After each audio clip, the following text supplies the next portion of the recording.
بسم اللہ الرحمن الرحیم۔ السلام علیکم ورحمۃ اللہ وبرکاتہ۔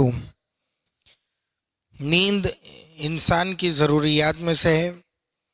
جس طرح کھانا پینا ضروری ہے، اسی طرح آدمی کے لیے سونا بھی ضروری ہے، نیند لینا بھی ضروری ہے، آرام کرنا بھی ضروری ہے۔ لیکن سونا اسی وقت برآمد ہوگا اور اسی وقت فائدہ مند ہونا جس وقت سونے کا متعین ہے۔ جس طرح کھانے کا ایک وقت متعین ہوتا ہے اور اسی وقت میں کھانے سے آدمی کو فائدہ پہنچتا ہے، اسی طرح نیند کا بھی ایک وقت متعین ہے جس میں سونا انسان کے لیے فائدہ مند ہے۔ اور بہت سارے اوقات ایسے ہیں جن کے اندر سونا انسان کے لیے نقصان کا سبب بھی ہے۔ اللہ کے رسول سرور عالم صلی اللہ علیہ وسلم تو امت کے لیے چاہتے تھے کہ فجر کے وقت میں وہ نہ سوئے۔ اسی وجہ سے آپ علیہ السلام نے اللہ رب العزت سے دعا مانگی، اللہم بارک لی امتی فی بکوریہا، کہ اللہ میری امت کے لیے صبح کے وقت میں، فجر کے بعد والے وقت میں برکت عطا فرما۔ اور آپ علیہ السلام نے امت سے فرمایا بورک لی امتی فی بکوریہا، کہ صبح کے وقت میں برکت رکھ دی گئی، یعنی آپ علیہ السلام کی دعا قبول ہو گئی۔ تو آپ علیہ السلام چاہتے یہ تھے کہ فجر کے بعد امت برکت والے کاموں میں لگی رہے، نحوست والے کاموں میں نہ لگے۔ اسی وجہ سے حضرت عبداللہ بن مسعود رضی اللہ عنہ کے پاس صبح کے وقت میں کچھ مہمان آئے، تو آپ کی طرف سے اجازت مل گئی۔ اندر جو لوگ تھے اہل خانہ، انہوں نے کہا کہ اندر آ جائیں، لیکن وہ مہمان تھوڑی دیر تک گھر کے باہر ہی ٹھہرے رہے۔ پھر حضرت عبداللہ بن مسعود رضی اللہ عنہ نے دوبارہ آنے کے لیے کہا، تو جب وہ اندر آ گئے تو انہوں نے دریافت کیا کہ اجازت تو تم کو پہلے ہی مل گئی تھی، تاخیر کس لیے کی اندر داخل ہونے میں؟ تو انہوں نے کہا کہ ہم یہ سمجھ رہے تھے کہ گھر والوں کو تکلیف ہوگی، چونکہ اس وقت عموماً سویا جاتا ہے تو آپ کے گھر والے بھی سو رہے ہوں گے، اس لیے ہم نے داخل ہونے میں دیر کی۔ تو حضرت عبداللہ بن مسعود رضی اللہ عنہ نے ان کو جواب دیا کہ کیا تم میرے گھر والوں کے متعلق سستی کا گمان کرتے ہو؟ یعنی وہ سستی ہمیں ہرگز نہیں کر سکتے۔ پھر اس کے بعد حضرت عبداللہ بن مسعود رضی اللہ عنہ بیٹھے رہے، ذکر میں، تسبیح میں اور اپنے اعمال میں لگے رہے، اور پھر باندی سے کہا کہ دیکھو کیا سورج طلوع ہو گیا ہے؟ تو اس نے آ کر کہا کہ ابھی طلوع نہیں ہوا ہے۔ تو پھر اپنے معمولات میں لگ گئے، ذکر اور تلاوت میں لگ گئے، اور پھر تھوڑی دیر کے بعد باندی نے آ کر کہا کہ سورج طلوع ہو گیا ہے۔ تو انہوں نے دعا پڑھی، الحمدللہ الذی اقالنا یومنا ھذا ولم یہلکنا بذنوبنا، کہ پاک ہے وہ ذات، ہر تعریف اسی کے لیے ہے جس نے ہمیں آج کے دن درگزر کر دیا اور ہماری گناہوں کی نحوست کی وجہ سے ہمیں ختم نہیں کر دیا۔ تو یہ روایت اور حضرت عبداللہ بن مسعود رضی اللہ عنہ کا یہ اثر، یہ عمل خاص طور پر ان کے اوقات کو بچانے کے لیے دلالت کر رہا ہے، وقت سے فائدہ اٹھانے کے اوپر دلالت کر رہا ہے۔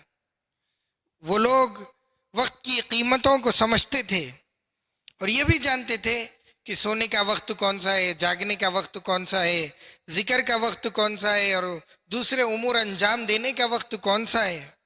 فجر کے بعد کا وقت بڑا برکت والا اور انتہائی قیمتی وقت ہوتا ہے، اور یہ اللہ تعالیٰ کے ذکر اور نیکی کے کام اور خیر کے کام اور محنت دکھانے کا وقت ہے۔ لیکن افسوس ہمارے نوجوان اس کو بے فائدہ صرف کر دیتے ہیں اور اس کے اندر بڑی کوتاہی کرتے ہیں، سو جاتے ہیں اور اس کے مقام اور قدر کو نہیں سمجھتے۔ اس طرح یہ وقت نیند یا سستی اور بے فائدہ امور میں ضائع ہو جاتا ہے، حالانکہ دن کی ابتدا جس کام سے ہوتی ہے وہ کام دن بھر پر غالب ہوتا ہے، اور دن کی ابتدا کا وقت بالکل سلف صالحین نے کہا کہ یہ بالکل پودے کی طرح ہے، اگر یہ سدھر جائے گا تو آگے جس طرح درخت بگڑ نہیں سکتا اسی طرح ہمارا پورا وقت بگڑ نہیں سکتا۔ اسی وجہ سے مثل مشہور ہے کہ اونٹ، یہ دن کے شروع کا وقت تمہارے اونٹ کی طرح ہے، اگر تم اس کے پہلے والے حصے کو یعنی لگام پکڑ لو گے تو پورا اونٹ تمہارے قابو میں آ جائے گا، اور اگر لگام قابو میں نہیں رہی تو پورا دن نکل جائے گا۔ اس وقت میں ذکر الہی کرنا چاہیے، تو جس کو یہ توفیق ہو جاتی ہے سارا دن ذکر میں گزرتا ہے، اور جو اس وقت میں چست رہتا ہے سارا دن اس کا چستی میں گزرتا ہے، اور جو اس وقت سستی کا شکار ہو جاتا ہے اس وقت میں تو وہ سارا دن سستی کا شکار رہتا ہے۔ امام ابن قیم رحمۃ اللہ علیہ کہتے ہیں کہ میں شیخ الاسلام ابن تیمیہ رحمۃ اللہ علیہ کے پاس ایک دفعہ فجر کے وقت میں آیا، آپ فجر کی نماز پڑھے اور اس کے بعد آدھے دن تک، نصف نہار کا لفظ ہے، آدھے دن تک ذکر الہی کرتے رہے، اور پھر میری طرف متوجہ ہوئے اور کہنے لگے کہ یہ میری صبح کی غذا ہے، اگر میں صبح کو اپنی یہ غذا استعمال نہ کروں تو میری قوت ختم ہو جائے گی۔ اور حدیث سے بھی ثابت ہے، رسول اکرم صلی اللہ علیہ وسلم نے امت کے لیے اس وقت میں برکت مانگی ہے، اور آپ علیہ السلام کو جب بھی کوئی سریہ روانہ کرنے کا ارادہ ہوتا، کوئی وفد، کوئی لشکر یا کوئی جماعت آپ علیہ السلام بھیجتے تو صبح کے وقت میں ہی اس کو بھیجتے تھے۔ اور ایک صحابی ہے حضرت صخر رضی اللہ عنہ جو تاجر تھے، وہ اپنی تجارت کو صبح سویرے ہی کرتے تھے، اس لیے ان کی تجارت میں بھی بڑی برکت ہوتی تھی۔ یہ خیر کے کام ہے، کرنی چاہیے۔ آج مسلمانوں کی مارکیٹیں بند ہیں، مسلمانوں کے دکان بند ہیں، جس کے نتیجے میں ان کے اوپر ہمیشہ افلاسی اور نحوست چھائی رہتی ہے۔ اور اس وقت کی اہمیت، عظیم برکت اور کثرت خیر کی وجہ سے سلف صالحین میں بہت سارے اکابر اس وقت میں سونے کو مکروہ گردانتے ہیں۔ حرام تو نہیں ہے، حرام نہیں ہے اس وقت میں سونا، لیکن یہ وقت سونا جس میں اللہ تعالیٰ اپنے خیر کو، اپنے رزق کو لوگوں کے درمیان تقسیم کرتے ہیں، ایسے وقت میں سونا بڑی ہی بد نصیبی کی بات ہے۔ حضرت ابن عباس رضی اللہ عنہ نے اپنے بیٹے کو صبح کے وقت سوتے دیکھا تو فرمایا کہ کھڑا ہو جا، کیا تو اس وقت سوتا ہے جبکہ اللہ تعالیٰ اپنے رزق کو تقسیم کرتا ہے۔ ابن قیم رحمۃ اللہ علیہ زاد المعاد میں لکھتے ہیں کہ صبح کے وقت سونا رزق سے محروم کر دیتا ہے۔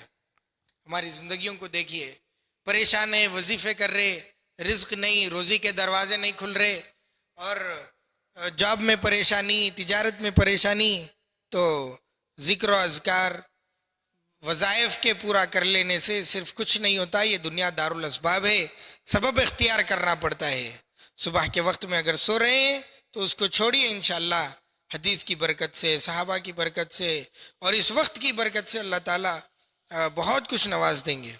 تو وہ لکھتے ہیں اپنی کتاب میں کہ صبح کے وقت سونا رزق سے محروم کر دیتا ہے، کیونکہ یہ وہ وقت ہے جب ساری مخلوق اپنا رزق تلاش کرتی ہے۔ ساری مخلوق کو مل جا رہا لیکن آدمی کو نہیں مل رہا، اور یہ رزق تقسیم ہونے کا وقت ہے، اس لیے اس وقت سونا محرومی کا سبب ہے، اس وقت میں سونا محرومی کا سبب ہے، اور اس وقت کی نیند بدن کے لیے نہایت ضرر رساں ہے۔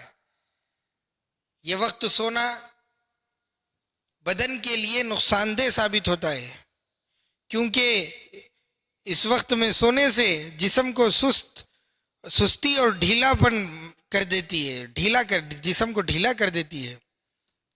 اور طب کے کتابوں میں لکھا ہوا ہے کہ یہ وقت بدن سے فضلات کے نکلنے کا وقت ہے، یعنی جو پسینہ ہمارے جسم کے اندر پچھلے دن کھا کے جو غذا ہمارے جسم کے اندر داخل ہو گئی اور اس کے جو فضلات نکلنا ہے وہ نکلنے کا وقت ہے. تو آدمی اگر ریاضت کرتا ہے اور کیا نام ہے اس وقت میں اپنے جسم کو آدمی مضبوط کرنے کی کوشش کرتا ہے اور اس میں ایکسرسائز کرتا ہے تو اس کے جسم سے پسینہ نکل جاتا ہے جس کی وجہ سے وہ تندرست رہتا ہے. اگر یہ پسینہ وغیرہ نہ نکلے تو طب کی کتابوں میں لکھا ہوا ہے کہ جسم کے اندر رہ کر ٹوٹ پھوٹ جاتا ہے اور جسم کے اندر سستی اور کمزوری پیدا ہو جاتی ہے.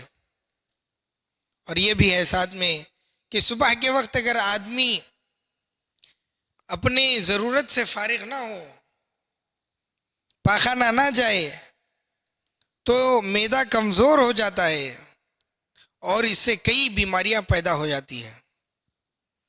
لہذا اللہ تعالی ہم سب کو اس وقت کی صحیح قدردانی کرنے کی توفیق عطا فرمائیں. آمین. وآخر دعوانا الحمدللہ رب العالمین.